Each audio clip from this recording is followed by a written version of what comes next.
Je suis Stéphane Champone. Merci de m'avoir invité pour témoigner de mon expérience de maire.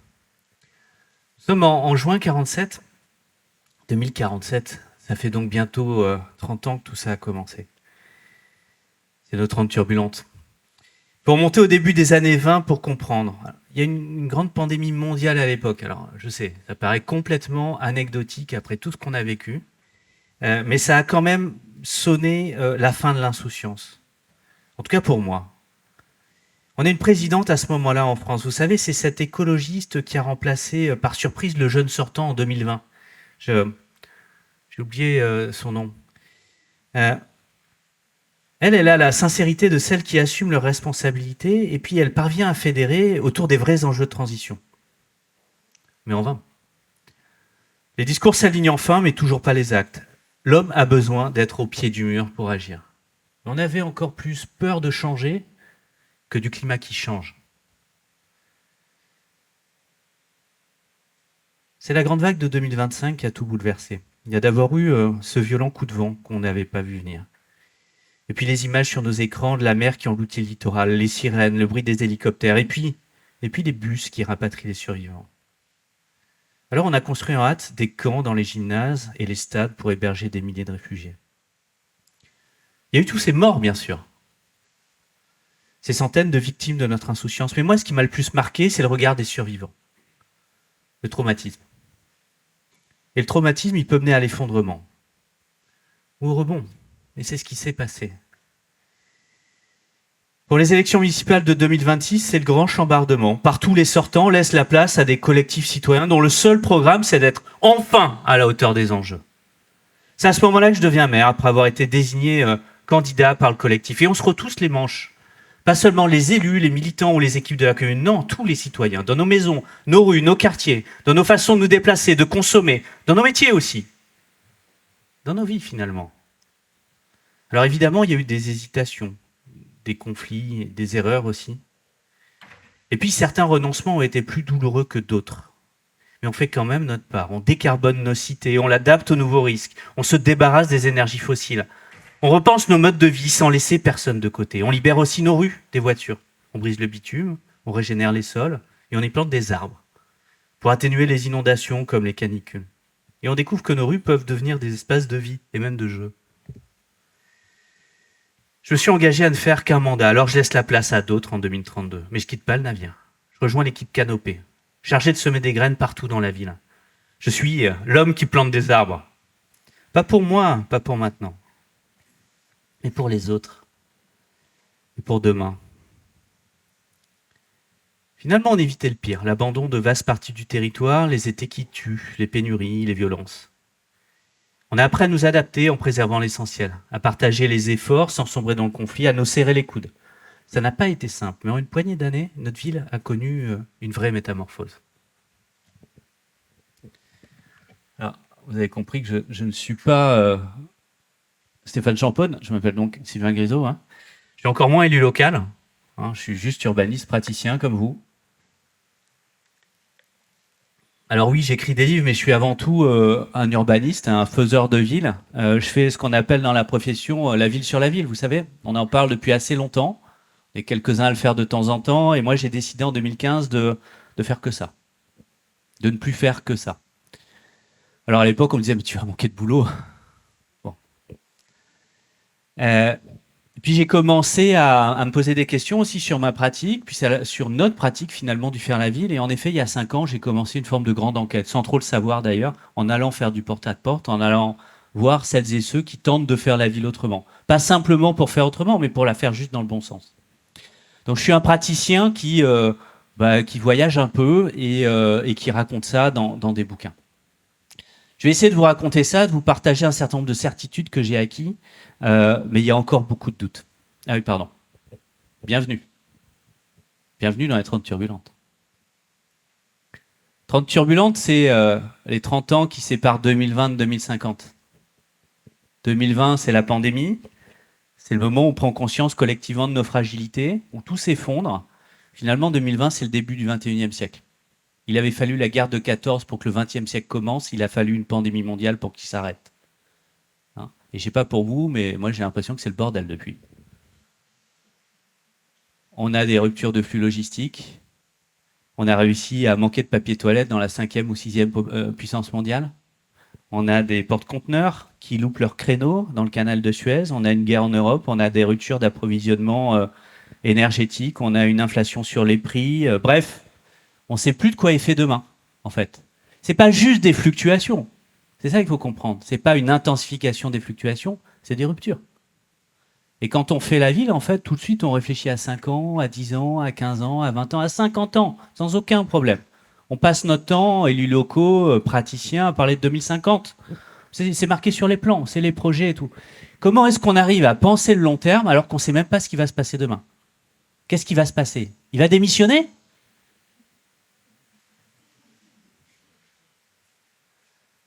C'est le bordel. Donc bienvenue dans les 30 turbulences. C'est 30 ans, non pas pour que ça se calme, mais pour apprendre à vivre dans les turbulences, dans les ruptures. Et quand on fait la ville, c'est compliqué, parce qu'en plus, on est au cœur des responsabilités. Il n'y a pas une crise climatique, il y a une crise environnementale qui a 3 facettes, climat, biodiversité et ressources aussi. Il ne faut pas oublier aucune d'elles. Et quand on est faiseur de ville, on est au cœur de ces responsabilités. Alors la bonne nouvelle, c'est que ça veut dire qu'on est au cœur aussi des solutions nécessairement. Le problème, c'est qu'on est planté.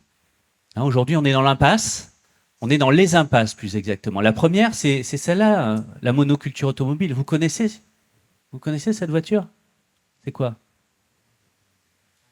La Ford, toujours un mec qui dit. La Ford T.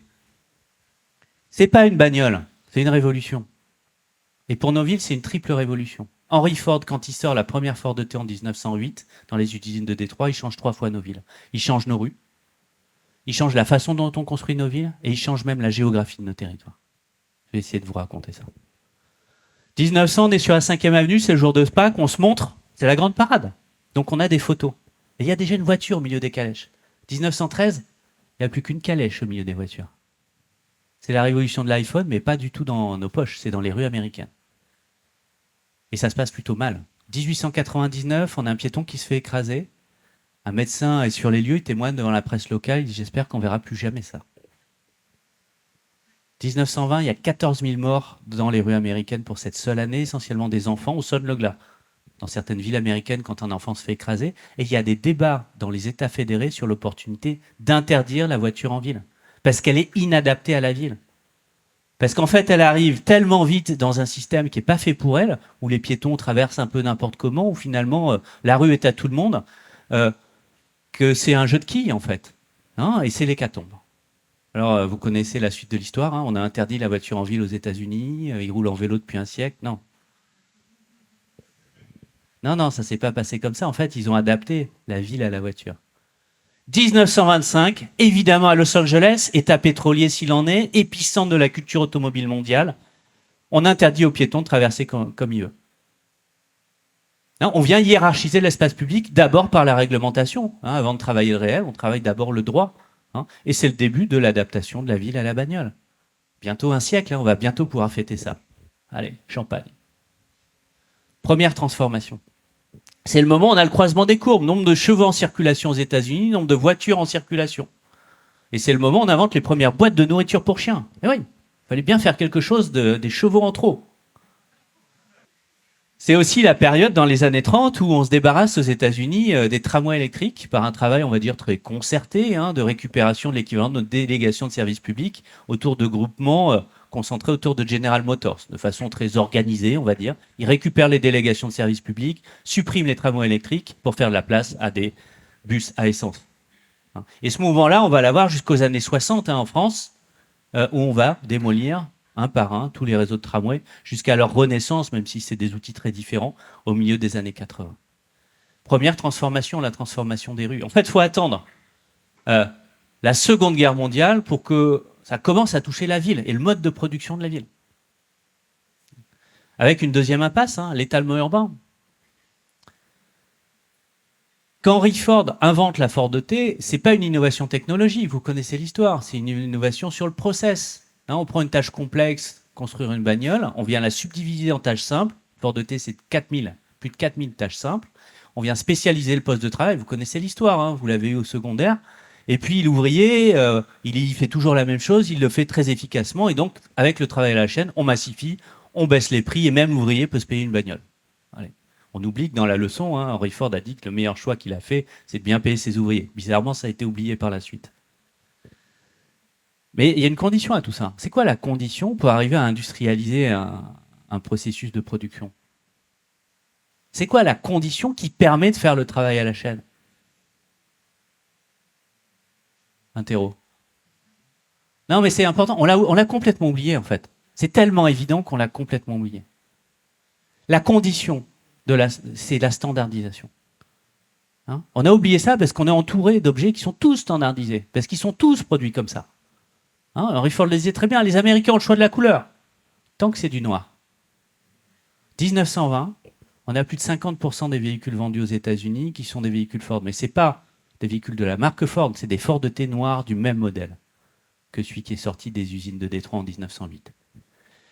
Une hyper-standardisation qui permet de massifier. Eh ben, on a des gens, après la Seconde Guerre mondiale, qui, aux États-Unis, décident de façon explicite d'adapter les modes de production de la voiture au logement. Les Whit & Sons, une entreprise générale de construction qui fait ça, qui décide de faire ça. Alors, pas la version Ford, parce que Ford, vous savez, l'ambition, c'était d'équiper chaque ménage américain d'un véhicule durable et réparable.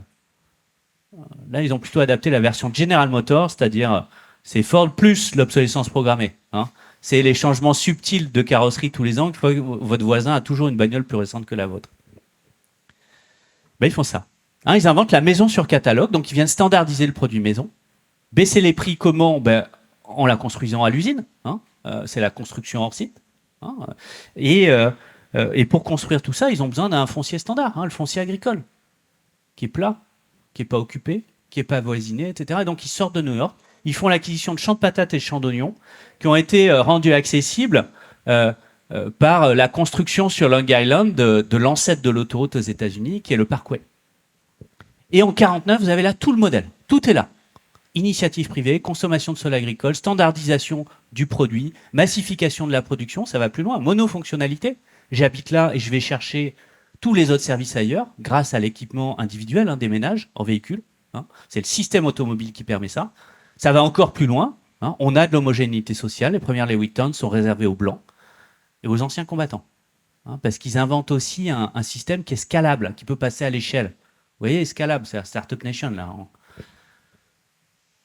Parce que les anciens combattants bénéficiaient de garanties d'emprunt par l'État fédéral. Et donc, ils inventent finalement cet endettement des ménages pour l'acquisition de la résidence principale. 2007, au tout début de la crise des subprimes, les Whit & Sons s'effondrent, ils font faillite avec l'effondrement du marché et avec la crise du surendettement des ménages américains pour l'acquisition de la résidence principale. Alors là, normalement, et le modèle se déploie aux États-Unis comme une traînée de poudre. Pas du tout. En fait, il faut 20 ans. Il faut 20 ans pour que le modèle se déploie parce qu'il n'y avait pas d'autoroute en fait. Il y avait la route que sur la périphérie de New York et il faut attendre un grand plan d'investissement par Eisenhower à partir de 1956 en disant construction de plus de 60 000 km d'autoroute aux États-Unis. C'est l'Interstate and Defense Highway Act. Défense. C'est pas un outil d'aménagement du territoire, c'est un outil de relance économique, c'est un outil de lutte contre le chômage des GIs, mais c'est avant tout un outil permettant à l'armée américaine de circuler sur son propre territoire. C'est face à la montée du péril soviétique qu'Eisenhower décide de construire exactement les mêmes trucs qu'avait construit Hitler en Europe, et il l'avait vu quand il était commandant en chef des troupes alliées, c'est l'autoroute. Il a besoin de ça pour que les GIs puissent protéger le pays, le homeland. 60 000 km qui vont faire que le modèle du suburb et sa version commerciale, sa version industrielle, etc., va pouvoir se déployer aux États-Unis. 20 ans pour qu'il se déploie, 20 ans aussi pour qu'il traverse l'Atlantique. Les Whit & Sons va construire près de 5 000 logements en Île-de-France, 5 000 maisons individuelles. Et puis le début des années 70, c'est le moment du virage sur l'aile de l'État. L'État qui abandonne les politiques de la reconstruction, des bailleurs sociaux qui construisent des grands ensembles dans lesquels on a des locataires. Et ça commence par circulaire. Circulaire ni tour ni barre. On interdit des formes urbaines, d'abord dans les villes moyennes et ensuite partout en France. Et puis, c'est le début de l'éloge du pavillonnaire, lancé par Albin Chalandon avec comme symbole la chalandonnette. Et là, c'est un autre triptyque, maison individuelle. On ne va pas s'appuyer sur des acteurs publics, mais des acteurs privés, dont certains ont fait fortune, dont une des grandes majors dont le nom commence par B, mais ici, on ne cite personne. Et puis la naissance d'un slogan, une France de propriétaires. Et ouais, c'est pas Sarkozy en fait. C'est le début des années 70. Ça voudrait donc dire que la maison individuelle n'est pas inscrite dans l'ADN des Français. Ce serait donc une politique publique. Hein, ce serait pas inné mais acquis. Eh oui. Et en même temps, parce que c'est bien en même temps qu'il s'agit, cette politique de droite ne décolle que quand elle devient aussi une politique de gauche. C'est-à-dire qu'il faut attendre les lois de décentralisation pour que ça décolle réellement. Il faut attendre le moment où l'État file les clés du camion aux élus locaux, avec les lois de fer 82-83. Le camion de l'époque, c'est le plan d'occupation des sols, l'ancêtre de nos PLU actuels. Hein, l'État donne la main, donne les rênes finalement aux élus locaux, avec en plus une mission qui est de produire le foncier permettant aux lotisseurs de construire la maison des Français. Non seulement les élus locaux font le job, mais en plus, ils inventent un contre-modèle à l'exode rural qui a saigné nombre de communes. Hein, et c'est au milieu des années 80 où on voit les courbes démographiques redécoller autour des villes moyennes, autour des métropoles. C'est ce moment où on a des maires qui, bout de lotissement par bout de lotissement, vont accueillir quelques ménages en plus. Ils vont réussir à maintenir des écoles ouvertes, réussir à maintenir des services publics, à accueillir de nouveaux commerces, etc., etc. On invente un nouveau modèle de développement territorial. On invente aussi un nouveau mode de vie. Et c'est ces territoires en rouge qui se déploient à partir du milieu des années 80, quelque chose d'extrêmement récent à l'échelle de nos villes, ces territoires dans lesquels on habite, dans lesquels on dort, dans lesquels on vote, dans lesquels les gamins vont à l'école, on va dans les services publics, mais dans lesquels on ne travaille pas. Hein, ce qu'on appelle le périurbain, ou plus exactement les périurbains, dans lequel habitent, en général plutôt bien, un quart à un tiers des Français. Hein, c'est donc un phénomène qui est extrêmement récent à l'échelle de nos villes, mais pas à l'échelle de nos vies. On a tous toujours connu que ça dans notre vie consciente. D'où le problème, hein, d'où la question du référentiel. On appelle ça dans les transitions le shifting baseline syndrome, le décalage du point de référence. On considère comme normal ce qu'on a connu au début de notre vie consciente. Et donc, ce mode de développement territorial qui est normal est aussi à la base du contrat social. Il est normal à un moment de sortir de cet appartement en location qui est trop petit avec le deuxième gamin qui arrive, pour troquer finalement la proximité contre un bout de jardin pour se lancer dans un processus d'acquisition qui passe, et c'est bien normal, par la construction d'une maison neuve dans la périphérie. Hein, et on va troquer ça contre des kilomètres en voiture pour faire du domicile-travail, et ça fait partie d'un processus normal. C'est la base du contrat social. Contrat social rompu aujourd'hui. Ça a quelques effets sur le réel. Hein. C'est 20-30 000 hectares de sol, essentiellement agricoles, qui sont consommés tous les ans pour faire la ville. C'est 5 stades de foot toutes les heures, hein, chacun son unité, ou 20 Notre-Dame-des-Landes. Moi, je suis nantais, donc chacun son. Et évidemment, on va retrouver toute une géographie de la France heureuse, une géographie de la croissance, hein, avec l'Île-de-France, des métropoles régionales, avec évidemment le littoral et un certain nombre de territoires frontaliers. Qui dit plus d'habitants, dit plus de villes. Et en même temps, quand on regarde en arrière, on s'aperçoit que ce n'est pas tout à fait le cas. Il y a une forme de disproportion dans notre façon de consommer le sol. En fait, nos villes, ces 50 dernières années, ont grandi 3 à 4 fois plus vite que leur population. Et quand on zoome, en fait, on s'aperçoit que cette équation qu'on a tous en tête, qui dit plus d'habitants, dit plus de villes, en fait, n'existe pas. On a un quart des surfaces de lotissement qui sont aujourd'hui consommées dans des communes qui perdent des habitants. En fait, il n'y a pas de relation entre la dynamique d'un territoire et sa consommation d'espace. Vous pouvez prendre comme référence le nombre d'habitants, le nombre de ménages, le nombre d'emplois ou le PIB du territoire. Il n'y a pas de relation entre la dynamique d'un territoire et la consommation d'espace. Et pour autant, combien sont là à dire « mais si on arrête de consommer du sol, on va mourir ». Non, vous pouvez continuer, vous allez quand même crever. On a 60% aujourd'hui de la consommation d'espace qui est dans les territoires en zone C, détendus, en décroissance. Plus de la moitié de la consommation d'espace est dans des territoires qui perdent structurellement et de façon durable des habitants. On a déjà fait la division par deux. Il suffit d'arrêter de construire là où on n'a pas besoin de construire. Aujourd'hui, les territoires attractifs, les territoires tendus font déjà le zéro artificialisation nette. Et ça a des effets sur nos entrées de ville, même si on attend le plan sortie de ville du gouvernement. Mais bon, on a déjà perdu un ministre du Logement qui était pourtant brillant, avec un projet de loi qui était prometteur. Hein. On n'avait jamais vu autant d'initiatives, autant d'innovations dans un projet de loi logement, autant de conneries dans un même texte. Mais on ne sait pas ce qu'on va avoir dans les prochaines semaines.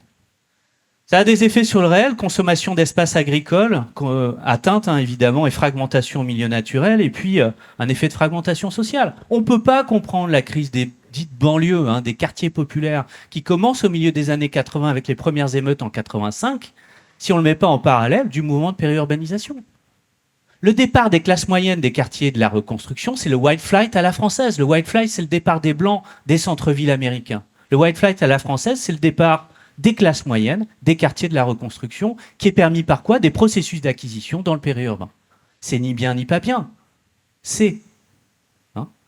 Et ça permet de comprendre qu'on a une forme de spécialisation sociale des quartiers, à la fois des quartiers de grands ensembles, qui vont se spécialiser sur les classes sociales les plus populaires, les plus fragilisées. On va avoir une concentration de la misère, mais on va aussi avoir des périurbains et pas un périurbain. Des périurbains heureux, proches, accessibles, dans lesquels on va retrouver les CSP qui peuvent se permettre d'être là, et puis un périurbain distant dans lequel la dépendance automobile est de plus en plus problématique. Troisième impasse, monoculture automobile, étalement urbain, et j'en citerai que 3, ça va peut-être aller pour ce soir. Impasse climatique. Si on prend le budget carbone d'un Français, vous avez fait votre bilan carbone, évidemment. Qui a fait son bilan carbone? Putain, vous êtes courageux. Moi, j'ai pas osé, en fait. Vous savez, on est à 10 tonnes en moyenne. Ça veut dire que, a priori, ici, on est bien au-dessus de 10 tonnes en moyenne. Parce qu'il y a un taux d'écolo sans doute important, mais quoi qu'il en soit, vu la CSP globale, c'est directement indexé. Il y a déjà des Français qui sont à notre objectif de 2050, vous savez. On est à 10 tonnes en moyenne, notre objectif, c'est 2 tonnes. Alors en Suisse, c'est 1 tonne. Donc je ne sais pas où est l'erreur. Mais bon. 2 tonnes, il y a déjà des Français. En général, ils n'ont pas de maison. C'est directement associé à la pauvreté. Quand on prend le budget carbone moyen d'un Français ou d'un Français moyen, j'en sais rien, en fait, on s'aperçoit qu'entre la construction, le fonctionnement des logements et puis les mobilités du quotidien qui sont dictées par la forme de la ville, on a la moitié des émissions carbone. Ça veut dire qu'en termes de responsabilité, la ville et sa fabrique sont au cœur de la question. Mais la ville, elle est aussi en première ligne. Inondations, canicules, sécheresse, feux de forêt. Tous ces coûts du climat, la ville est toujours en première ligne. Là, ici, on a Lighton. Quelqu'un se souvient encore de Lighton? Plus ça va, moins ça va. Ok, ouais. On est en juin 2021. Pendant 3 jours, Lighton bat les records mondiaux de température. On est au Canada, à 200 km de Vancouver. Il s'arrête à 49,6 degrés. Très près du but. Et le 4e jour, Lighton brûle. À cause d'un incendie.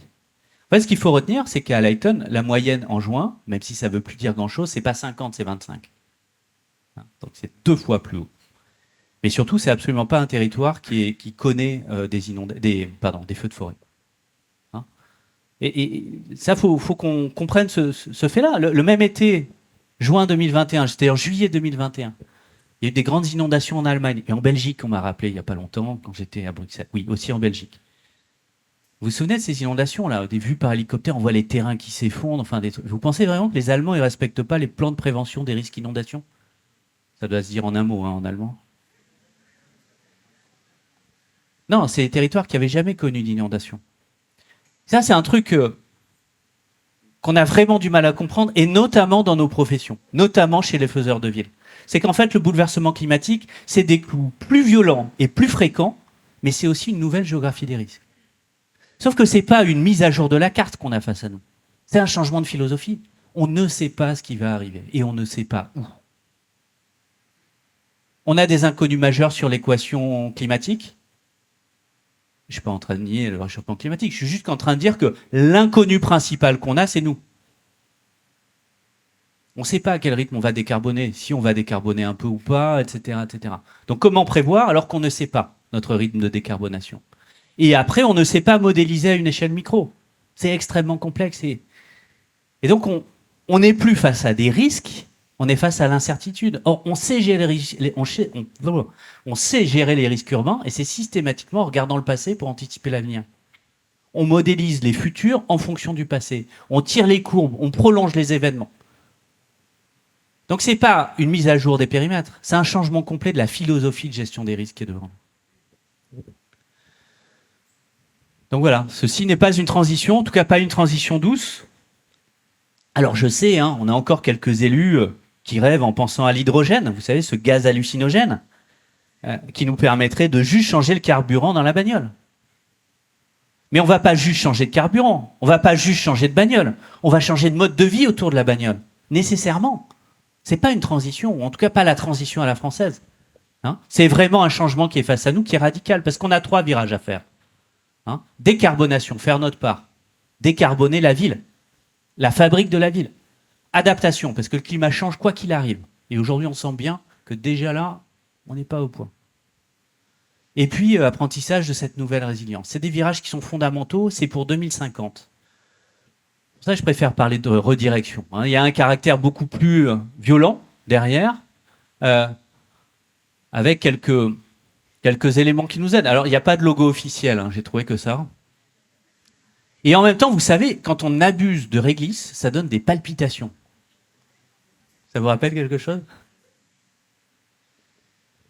Alors, je sais que vous avez un brillant président de région qui a popularisé le ZAN, hein, avec une analyse détaillée. Donc, je ne me permettrai pas d'aller plus loin dans ce champ-là, parce que je pense que vous avez bénéficié d'une vision très claire, clairvoyante en tout cas. Le ZAN, c'est bien. Hein, alors, avec plusieurs problèmes. 0. On commence par Excel, on va finir par Excel. On va finir mal, donc, nécessairement. Artificialisation, c'est imprononçable. Hein, vous suivez tous les discours, il n'y a personne qui arrive à prononcer ce terme-là.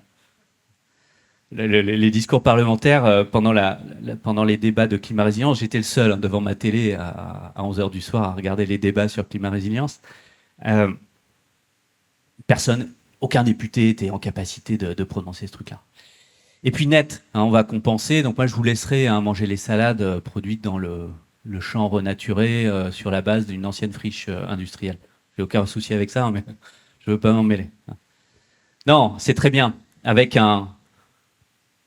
fait, le ZAN nous a surtout fait un vaste cadeau, hein, un magnifique cadeau. C'est ce grand débat national sur le comment on fait la ville. En fait, il y a 2 débats. Le premier, c'est est-ce que c'est un garçon ou c'est une fille? On dit le ZAN ou la ZAN? Je fais une thèse hein, là-dessus, pour de vrai. Il y a des désaccords.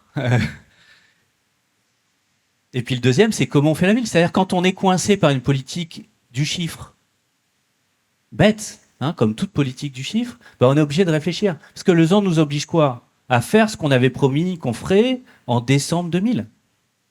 C'est écrit noir sur blanc dans la loi SRU. Climat résilience, ça a juste rien inventé. Climat résilience dit juste, bon, on a fait le radar pédagogique pendant 20 ans, on a essayé, ça n'a pas marché, et là c'est Sarkozy, quoi. On met des radars automatiques, on ne peut pas négocier. Enfin, c'est un tableur Excel et c'est des fonctionnaires d'État. Voilà, c'est pareil. C'est génial. Non, mais il y a un vrai problème par contre. Il y a un vrai problème avec la loi climat résilience, il y a un vrai problème avec le ZAN, c'est qu'en fait, on s'est trompé de problème. En fait, l'artificialisation des sols, c'est pas du tout un problème. C'est pas ça le problème, c'est un symptôme d'un problème beaucoup plus grave. Le premier bouquin que j'ai fait, Manifeste pour un urbanisme circulaire, c'était contre l'étalement urbain. Et dans la conclusion, je dis, je me suis planté. Le problème, c'est pas l'étalement urbain. Le problème, c'est le fonctionnement global de nos villes, de notre fabrique de la ville, qui génère l'étalement urbain.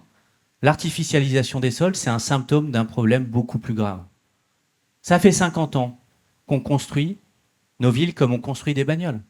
Standardisation de produits immobiliers, recherche d'économie d'échelle, massification, concentration sur la consommation d'espace.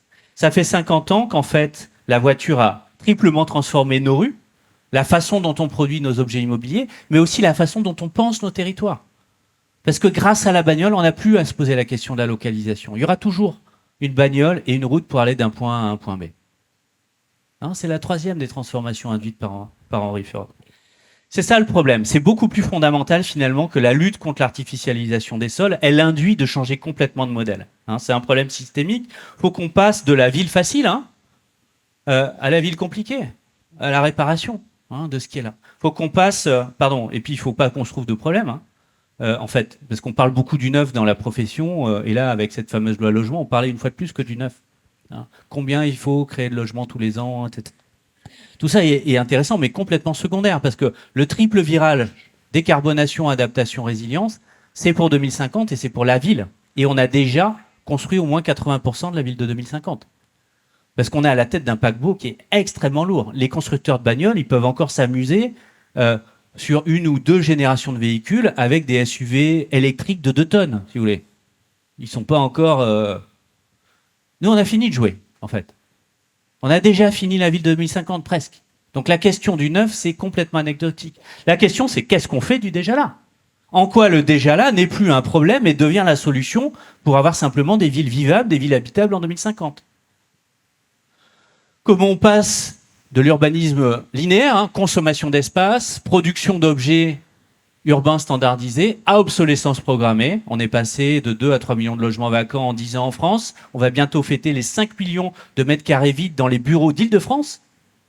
Mais on continue de construire des bureaux en Île-de-France. On a aujourd'hui autant de friches dans les nouvelles zones d'activité de l'île métropole que celles associées au passé industriel glorieux du territoire. On crée une ville à obsolescence programmée. On a une opération à Nantes exemplaire de réemploi de matériaux, la déconstruction d'un bâtiment où on vient tout récupérer, tous les boulons, les parpaings, les machins, les trucs. C'est absolument exemplaire. Le seul problème, c'est que ce bâtiment-là, il n'avait pas fini sa décennale. Il avait moins de 10 ans. On marche sur la tête. On construit aujourd'hui des bâtiments jetables, on les conçoit comme on fait des touillettes en plastique. Il faut qu'on passe à l'urbanisme circulaire. C'est une inversion simplement des priorités. Plutôt que d'aller taper dans les champs de la périphérie pour faire du neuf dès qu'on a un besoin, on commence par regarder les bâtiments déjà là. Hein, et dans le bâtiment, comment on intensifie les usages de l'existant plutôt que de construire, et comment on transforme tout ce qui peut l'être plutôt que de déconstruire. Et puis si on ne trouve pas la réponse à nos besoins, comment est-ce qu'on va voir dans les espaces déjà urbanisés en densifiant, construire là où il y a de la place, ou en recyclant, démolir pour reconstruire. Hein, et puis même parfois, comment on renature un certain nombre d'espaces urbanisés. Et une fois qu'on a atteint tout ça, une fois qu'on a vu tous ces boucles-là, et qu'on ne trouve pas la solution à nos besoins, et qu'on le fait sincèrement, bah, à ce moment-là, oui, on peut faire du neuf dans la périphérie, pourquoi pas. C'est une inversion finalement du sens des priorités, et ça n'a rien d'innovant. On sait faire et vous faites. Et on a eu des exemples là cet après-midi. Vous faites. La question, c'est quand est-ce que ça devient le nouveau normal? Quand est-ce que c'est la base de la fabrique de la ville, et pas des projets dont on parle? Parce que des projets exemplaires, démonstrateurs, etc. On n'a plus besoin de démonstrateurs, on a presque fini la ville de 2050. On a besoin de passer à l'échelle. Hein, on sait faire, mais tout reste à faire parce qu'on n'est pas à l'échelle. On est face à des chantiers d'adaptation, 6 chantiers de l'adaptation qui sont massifs. Ils ont tous en commun que vous les connaissez parfaitement, qu'on sait les mener, mais qu'on n'a pas commencé à vraiment les mener. Le premier, vous en avez parlé, hein, c'est la canopée, vous savez. Même sur TF1, on en parle. À mon avis, même CNews, on en parle au mois d'août. Dire si je suis ouvert. La canopée, ben oui, c'est l'invention du siècle. Hein, vous imaginez Pascal Praud? Oui, une innovation phénoménale. Finalement, l'ombre des arbres nous protège de la canicule. Il n'est pas con, ce mec, en fait. Bon, vous connaissez l'histoire. Il faut à la fois lutter contre le chaleur urbain et puis aussi recréer des formes de perméabilité, une ville éponge pour lutter non pas contre la canicule, mais les inondations de ruissellement. Hein, parce qu'on ne va pas avoir un climat méditerranéen partout en France, non. On a un nouveau régime des pluies, avec notamment, et vous le savez, hein, une massification de certains événements pluvieux. On a besoin de sols perméables, on a donc besoin de renaturer. Hein. Il faut qu'on comprenne par contre l'échelle du chantier. Hein, c'est pas un pot de géranium sur la place de la mairie. C'est pas ces trucs avec un panneau solaire, vous savez, sur les parvis des gares. Direz-moi ces trucs-là. Je ne sais pas s'il y en a ici. Sûrement. C'est... Non, il faut faire quelque chose. Il faut une action, hein, spontanée, etc. Le mec qui vend ces trucs était chez le ministre de la Transition. Vous savez, celui qui a du mal à faire le choix entre un candidat social-démocrate et un candidat FN. RN, pardon. Je dis encore DDE, c'est pour ça que je... Il faut qu'on comprenne qu'en fait, on est sur des changements radicaux de pratique. C'est tellement massif, c'est le chantier de canopée, qu'il va falloir qu'on change complètement. Aujourd'hui, faire la nature en ville, c'est quoi? C'est prendre de la terre végétale qui vient de les terres agricoles, ouais, c'est un sous-produit de l'étalement urbain. On décape dans la périphérie pour faire un lotissement, on prend la terre agricole dans un camion, on la ramène en ville, et là, on va faire la terre végétale pour remplir le trou. Super. Et là, on plante un arbre, il vient d'où? Pépinière qui est où? Où ça? Qui est en Italie, en Hollande ou en Allemagne. On ramène les arbres en porte-char. Et a priori, il y a un truc qui ne va pas, je crois.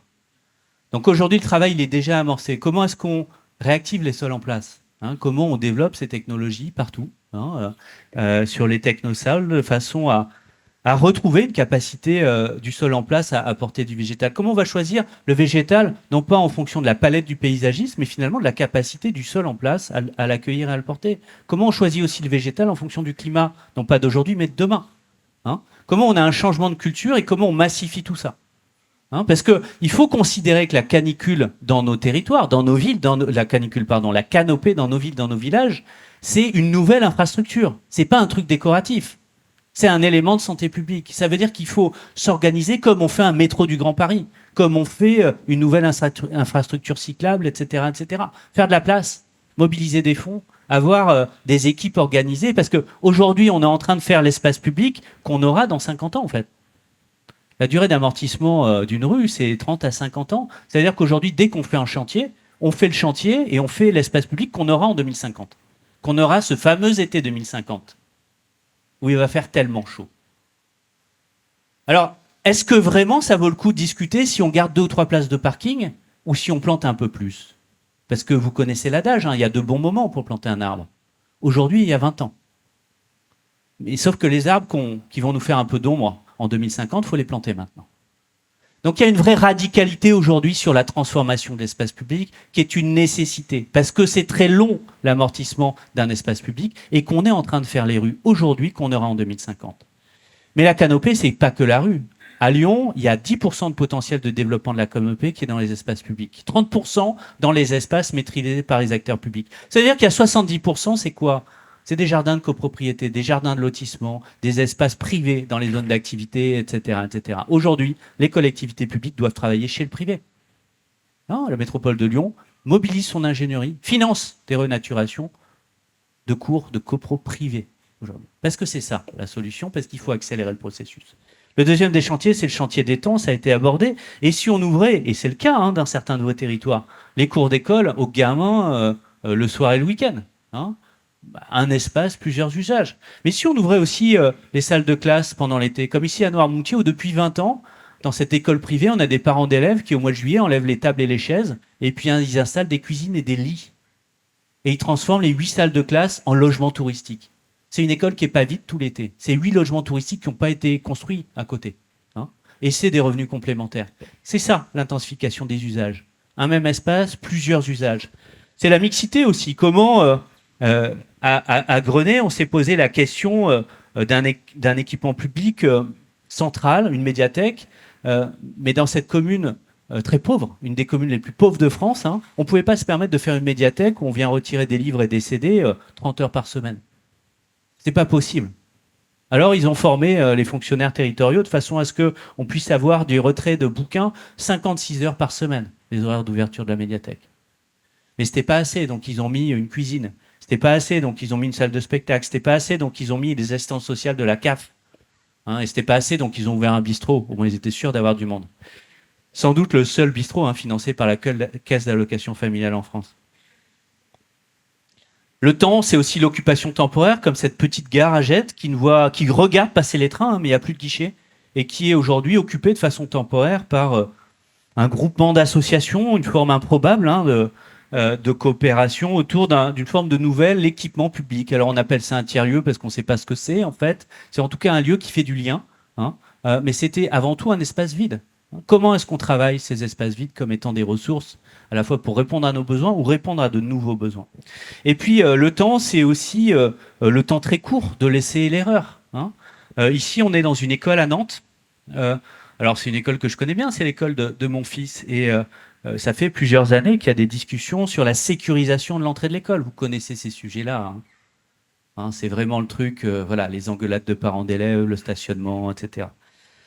Tout ça est passionnant. Et puis, il y a quelqu'un qui dit, mais on pourrait quand même couper la circulation. Ah non, c'est pas possible, parce que vous comprenez, il y a des riverains. Oui, mais juste le matin à l'entrée des cours. Ah oui, mais c'est compliqué, parce que les livraisons... Et puis, il y a quelqu'un qui a dit, et si on essayait? Plutôt que de discuter là entre nous, et si juste on essayait?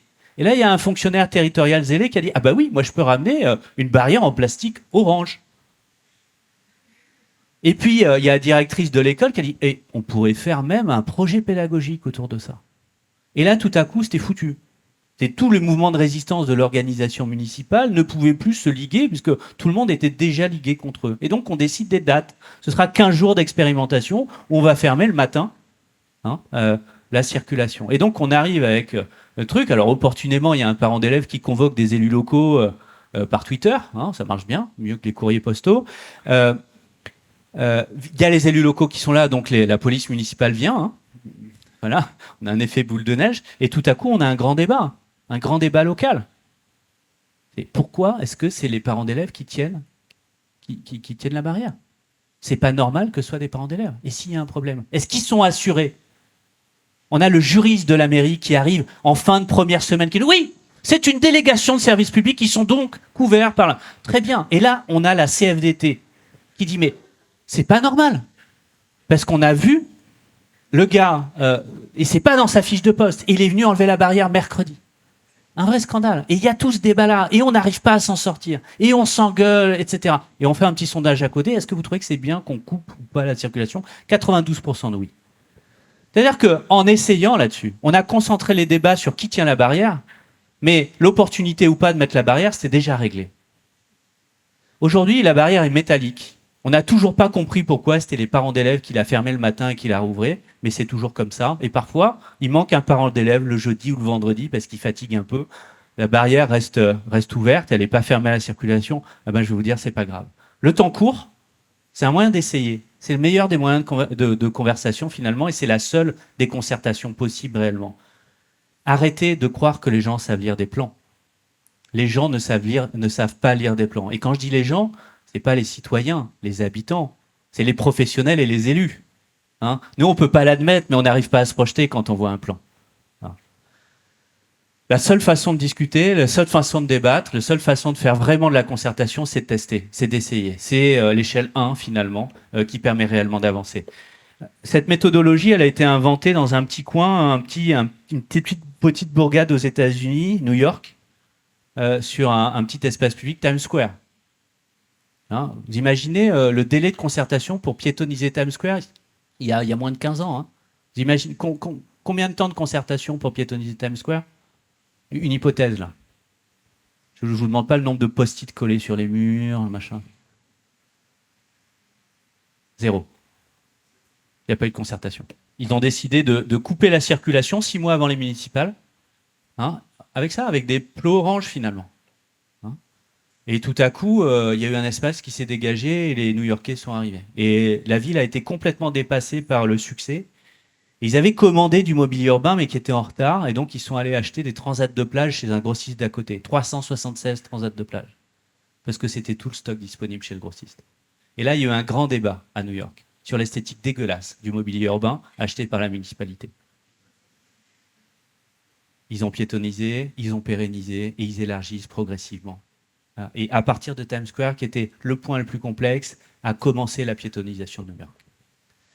Troisième des chantiers, c'est le chantier du bâti. La question de la décarbonation du bâti, c'est pas une question de chaudière, c'est pas une question d'isolation. Il faut vraiment qu'on soit clair, parce qu'on a un léger objectif, une réduction de 94% de l'empreinte carbone du bâtiment d'ici 2050. Alors, vous pouvez changer vos chaudières, mais ça va pas suffire. C'est-à-dire que c'est tellement extrême qu'en fait, la vraie question n'est plus sur l'efficacité des bâtiments, qui doit être parfaite, elle est sur la durée de vie des bâtiments. Parce qu'en fait, on retombe finalement sur les fondamentaux, qui est le carbone gris, le carbone nécessaire pour produire les matériaux qui nous permettent de construire, et singulièrement le carbone émis pour la construction en béton armé. Ça veut dire deux choses. Ça veut dire que tout ce qui est là doit être considéré comme notre patrimoine carbone. Tout ce qu'on a déjà émis est important. Mais aussi que tout ce qu'on coule aujourd'hui, tout ce qu'on construit aujourd'hui, ça doit durer. Et fondamentalement, c'est ça qui est l'enjeu, c'est pas d'isoler. Ça veut dire qu'on est sur un vaste chantier d'adaptation du bâti qui est en fait un chantier de seconde vie, qui n'est pas une question d'isolation technique. La question, c'est combien il faut mettre dans cette maison pour qu'on puisse y vivre bien pendant 30 à 50 ans. C'est donc une question d'organisation, une question de programmation, une question d'architecture. C'est pareil pour les équipements publics, c'est pareil pour nos bâtiments tertiaires, etc. C'est un chantier de seconde vie qui s'ouvre à nous. Ça veut dire qu'il faut qu'on change finalement le régime de la preuve. Aujourd'hui, quand on a un bâtiment obsolète, bah, on démolit par défaut, parce que vous comprenez, ça coûte plus cher que le neuf, c'est compliqué, et puis regardez, si on rase tout, on va pouvoir faire 2 étages de plus. Hein. Ouais, c'est 12 hommes en colère, vous vous souvenez du film? Il y a les jurés là qui arrivent, ils vont débattre, et puis bah, le gamin est coupable, ça sert à rien d'en discuter. Et il y en a un d'ailleurs, il va au ciné. Donc bon. Puis il y en a un qui lève la main. Quoi, tu penses qu'il n'est pas coupable? Non, je veux juste qu'on en discute. Je veux juste qu'on ait le débat. Évidemment, à la fin du film, le gamin n'est pas coupable. Alors il se trouve qu'Henri Fonda, dans le film, il joue le rôle d'un architecte. Ça n'a rien à voir avec le film. Mais on a besoin d'avoir des gens aujourd'hui, dans ces discussions, qui lèvent la main. Des professionnels, des élus qui disent non.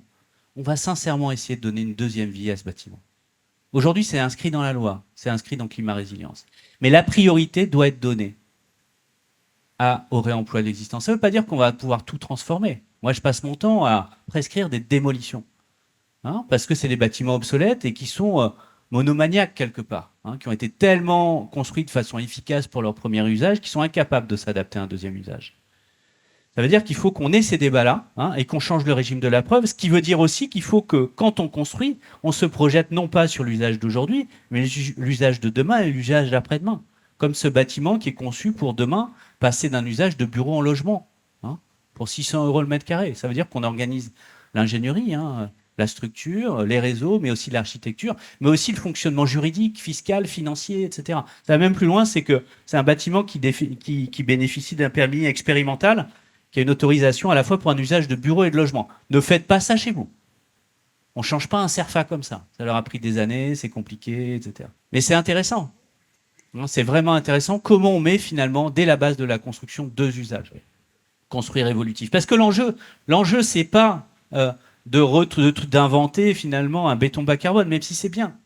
Hein. L'enjeu, c'est finalement de se concentrer, hein, sur le seul mètre carré bas carbone. C'est celui qu'on ne construit pas. Hein. Et c'est finalement dans les phases fondamentales, dans ces moments essentiels où intervient par ailleurs le CAUE, où on vient questionner le programme, la nécessité de faire autant, etc., etc., la capacité d'intensifier un autre bâtiment, c'est à ce moment-là qu'on fait l'essentiel du gain carbone. Quand l'ingénierie débarque, quand on arrive plus tard et qu'on parle de matériaux, on a presque déjà perdu. Quatrième des chantiers, vous le connaissez, c'est celui de l'espace urbain. Comment on va fouiller finalement dans les friches. Aujourd'hui, chacun cherche sa friche. Hein, grâce aux ans, tout le monde découvre qu'en fait, il y a des friches sur son territoire. Ben, finalement, on a fait un observatoire. Ben, il y en a. Ah ouais. Et pourquoi on ne savait pas? Parce qu'on n'avait pas regardé. Parce qu'il y avait des champs autour. Et puis, en plus, il y avait les champs du beau-frère. Donc, autant y aller, quoi. Alors, c'est des friches industrielles, c'est des friches commerciales. Hein, ça fait que commencer. C'est le terrain de l'avenir. Mais c'est les zones d'activité dans lesquelles on a créé beaucoup d'emplois grâce au gazon. Hein, c'est de l'emploi de jardinier. C'est le premier usage, hein, dans la zone d'activité en France. C'est pas les routes, c'est pas les parkings, c'est pas les bâtiments, c'est le gazon. Il y a un truc qu'on a peut-être loupé, non? Donc on a un potentiel important de densification. Il y a plein de nuances de densification. Alors la densification douce, ça n'existe pas vraiment. Quand votre voisin il construit un nouveau logement dans le fond de son jardin qui donne en plein sur votre salon, c'est pas doux, mais c'est petit. Hein. Donc on a du petit et du gros jusqu'à la démolition-reconstruction. Il y a toute une variété avec des potentiels de réinvention du périurbain. Parce que notre problème, c'est la nouvelle maison dans le nouveau lotissement à 45 minutes de l'emploi. La maison existante, le lotissement des années 90, c'est au contraire le foncier de l'avenir. C'est là qu'est l'avenir. Hein. Et on a de la place. Hein, on a aujourd'hui 8 millions de logements qui sont considérés comme structurellement sous-occupés par l'INSEE. Et ce n'est pas dans des territoires en déprise, etc. 80%, c'est des maisons dans des territoires attractifs. Parce que oui, on a beaucoup construit dans les années 80-90 pour des jeunes ménages avec enfants. Les enfants sont partis, les ménages sont plus si jeunes, et souvent madame est toute seule. Dans le pire endroit finalement pour bien vieillir, parce qu'à 3 marches pour rentrer, parce que le jardin est grand, parce que la maison commence à être obsolète et surtout parce qu'elle est dépendante de la voiture pour aller chercher le moindre des services. Hein. C'est aujourd'hui la peur de l'isolement qui est en train de monter dans la périphérie de nos métropoles et de nos villes moyennes. Aujourd'hui, il y a cette angoisse du vieillir seul qui monte dans le périurbain. Il faut y répondre, non pas par des politiques de maintien à domicile, mais des politiques de déménagement. Comment vieillir au bon endroit? Hein, comment vieillir, certes chez soi, mais éventuellement en changeant de chez soi. Et ça, c'est libérer une maison pour un jeune ménage. C'est aussi libérer un terrain sur lequel on peut éventuellement construire une maison de plus. Il y a un potentiel phénoménal de réinvention du périurbain. Encore faut-il le regarder. Puis il y a la question de la densification dans la ville dense. Hein. On arrive un petit peu au bout du système, hein, ce que j'appelle la recette du pâté urbain. On lâche les droits à construire au PLU. On a une concurrence saine entre les opérateurs immobiliers. Hein. Globalement, celui qui bourre le plus la parcelle, il fait le plus gros chèque et il gagne. Et puis après, on rentre dans un échange avec les voisins, les avocats des voisins, le tribunal administratif, etc., etc. Et puis le maire sort de sa négociation et il témoigne devant la presse. J'ai obtenu du promoteur qui réduise d'un étage et qui décale légèrement la fenêtre du haut vers la gauche. Alors, personne n'est dans son rôle. Et à la fin, on est sûr d'un truc, c'est que tout le monde se fait la gueule. Hein, le maire, le voisin, l'architecte, le promoteur et même les nouveaux occupants. Il n'y en a qu'un seul qui ne fait pas la gueule. C'est qui? Ah oui. Ah oui. Et c'est le 5e chantier, parce qu'une politique du logement sans politique foncière, c'est de la décoration. Hein, aujourd'hui, le logement social, le logement abordable dans la ville attractive, l'économie sociale et solidaire, ou même le rez-de-chaussée utile, le commerce qui sert à quelque chose, pas le vendeur de fringues. Hein, ou l'industrie dans la périphérie, qui est repoussée toujours plus loin par l'avancée des décathlons et des supermarchés. Tout ça n'a plus sa place dans les territoires attractifs par l'inflation du foncier. On a un certain nombre d'usages qui sont trop essentiels pour qu'ils ne puissent pas s'installer dans nos villes. Et donc, on a partout en France des ruptures. Des ruptures aujourd'hui sur le régime de propriété. Hein, on a eu l'appropriation d'un certain nombre de sols par des opérateurs publics, par des opérateurs privés, de façon à maintenir de façon durable un certain nombre d'usages. On a des territoires qui ne vendent plus le foncier économique. Vous pouvez construire votre propre immeuble, votre propre bâtiment, pour votre propre entreprise, sur un terrain qui ne sera pas le vôtre. On a le développement aujourd'hui des offices fonciers solidaires un peu partout. Non plus comme des outils de gestion de niche, mais au contraire comme des outils de résolution de la crise de production. Des outils pour massifier la production de logements. On a aujourd'hui des foncières commerciales, y compris publiques et parapubliques, qui partout se déploient. On est face à une rupture culturelle. Il y a 3 ans, à chaque fois on me disait « Oui, mais la Constitution, la propriété privée !» Plus personne n'en parle, y compris dans les mairies de droite. On a une rupture complète, il faut accélérer aujourd'hui, sinon on n'y arrivera pas. Et puis, le dernier des chantiers, c'est le chantier des territoires. Aujourd'hui, vous savez comment on fait quand on fait de la planification urbaine. On fait des scénarios démographiques, etc., etc. Alors, il y a scénario A, qui est assez médiocre. Scénario C, qu'on ne peut pas se payer. Et finalement, le scénario B, il est pas mal, vous savez. On va l'appeler scénario volontariste. Alors, dans la métropole attractive, c'est là où tout se calme. C'est fin de l'attractivité, les Parisiens arrêtent de débarquer, on retrouve des médecins, etc., etc. On a même des places en crèche. Puis dans la ville moyenne, on retrouve au contraire, c'est le débarquement des Parisiens, des CSP+, on rouvre des écoles, etc., etc. Et sans doute d'ailleurs, ce scénario, il fait revenir l'être aimé, vous savez. Sauf qu'on est aux 30 turbulentes. On ne peut plus choisir un futur. C'est plus la question. Partir d'un postulat, avoir un seul futur, ça ne marche plus. Il faut qu'on regarde en face les nouveaux risques, il faut qu'on regarde en face les questions des ressources, et puis il faut qu'on regarde aussi en face nos nouvelles fragilités. Aujourd'hui, on a des territoires, on a des ménages qui sont purement dépendants de la mobilité automobile. Or, on n'a pas l'équation de la décarbonation de la mobilité automobile individuelle. Aujourd'hui, on a 2 pistes de décarbonation. C'est soit la voiturette de golf. Alors, pour faire 60 bornes le matin pour aller bosser au mois de février, soit c'est un taxi collectif d'Afrique de l'Ouest. Vous voyez, une grosse Mercedes avec 7 personnes, plus les 5 qui sont dans le coffre. Mais globalement, on ne va pas pouvoir payer une Tesla à chacun. Ça ne marche pas. Donc ça veut dire qu'aujourd'hui, on sait créer notre propre risque. Qui est un risque individuel, qui est un risque de développement pour les territoires isolés, qui est aussi un risque pour les métropoles, parce que la métropole et la ville du quart d'heure dépend de ceux qui, eux, passent beaucoup plus qu'un quart d'heure pour venir bosser et qui viennent de la périphérie. Ça veut dire que c'est le moment de regarder finalement en face des futurs, y compris les futurs inconfortables. Nous, on fait des voyages accompagnés. On a monté une agence de voyage maintenant. Et donc, on prend des groupes d'élus, on prend des groupes de professionnels, on prend des conseils d'administration, d'organisation, on les embarque dans des futurs. Pas dans des futurs rigolos. Vous voyez, pas les scénarios que vous patouillez quand vous faites un SCOT ou au PLU, où on se fait plaisir. Non, des trucs qui touchent. Parce qu'à un moment, il faut bien qu'on comprenne tout ça. Il faut regarder demain plutôt depuis après-demain que depuis aujourd'hui. Et c'est pas pour se faire peur. C'est simplement pour se mettre à bouger, à regarder les choses en face. Parce que l'enjeu, finalement, c'est moins d'engager la redirection de nos territoires, de nos villes, de nos villages. L'enjeu, c'est d'engager la redirection des organisations qui font la ville. des organisations publiques et privées qui font la ville. Je reprends les termes d'un collègue chercheur, Emmanuel Bonnet, qui dit ça très bien. Il dit, aujourd'hui, tous nos territoires et toutes nos organisations sont les stations sport d'hiver de moyenne montagne. On a tous notre or blanc. Et on a tous cru que c'était des neiges éternelles. Alors, pour certains, c'est la neige. Pour d'autres, c'est le foncier agricole illimité. Pour certains, c'est la capacité de construire, sans se poser la question des émissions carbone. Pour d'autres, c'est une forme d'attractivité, l'héliotropie, la vue sur mer, etc. Chacun, sa neige. Je ne sais pas où est la neige chez vous, mais ça vaut le coup de se poser la question. Parce qu'aujourd'hui, on est tous confrontés à ça. On commence à percevoir qu'en fait, la neige va s'arrêter, que ce n'est pas une neige éternelle. Et on est confronté à la même question que les stations sport d'hiver de moyenne montagne. Est-ce qu'on rachète une paire de canons à neige pour passer le temps, ou est-ce qu'on commence à penser à la suite? Et c'est ça la redirection.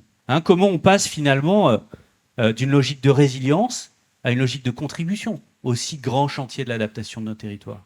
Comment on accepte de changer de matière grise en coulant moins de béton, en mobilisant de l'intelligence? Parce que si c'est la fin de la ville facile, c'est le début de la ville compliquée, et on l'a bien vu avec le ZAN. Tout le monde dit ah ouais, mais c'est compliqué. Eh ben oui, on n'avait pas dit que ce siècle serait facile. Miser sur des créativités, repenser finalement nos façons de faire et puis engager vraiment la redirection. Alors c'est des plans d'action, nous on fait ça, on fait des plans d'action. Dans des collectivités ou même dans des boîtes privées, on fait des plans d'action. Adapter, adopter. Adapter nos pratiques, adopter de nouvelles pratiques. Vous faites des plans d'action, vous avez des plans d'action, non? C'est important les plans d'action, ça fait vivre les consultants.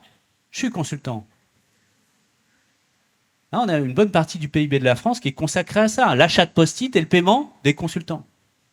Mais tous nos plans d'action ont en commun qu'on ne passe jamais à l'action, en fait.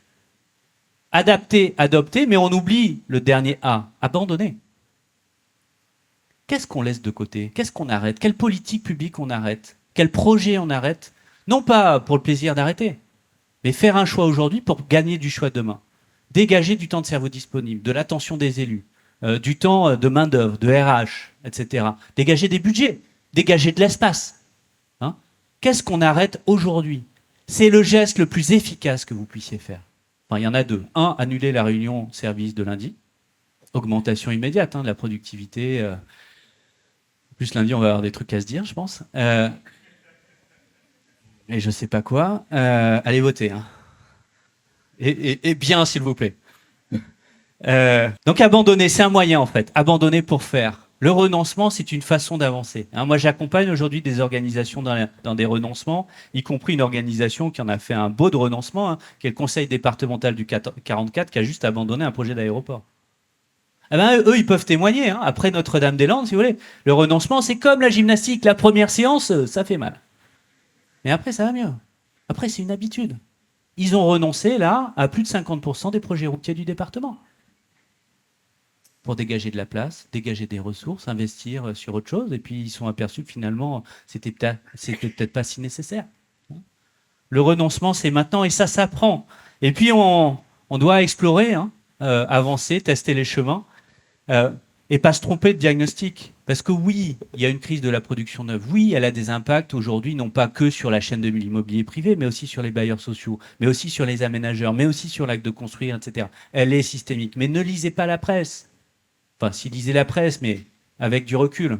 Il n'y aura pas de sortie de crise en 2025, il n'y aura pas de sortie de crise en 2030, là j'ai lu. Parce que ceci n'est pas une crise.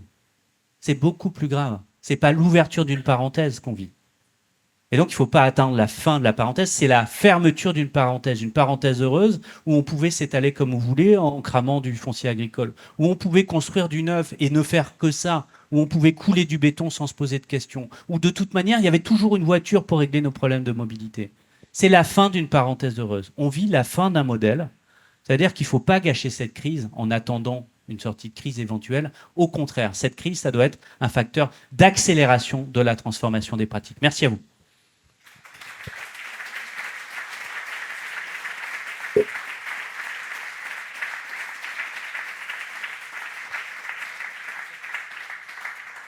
Le Covid a eu ça de bon, qui nous a appris à utiliser les QR codes. Ça, c'est la newsletter tous les mercredis. Ça, c'est le bouquin. 20 €, redirection urbaine chez Apogée, dans toutes vos librairies, mais aussi en ligne sur dixit.net. Et ça, c'est LinkedIn. Merci à vous.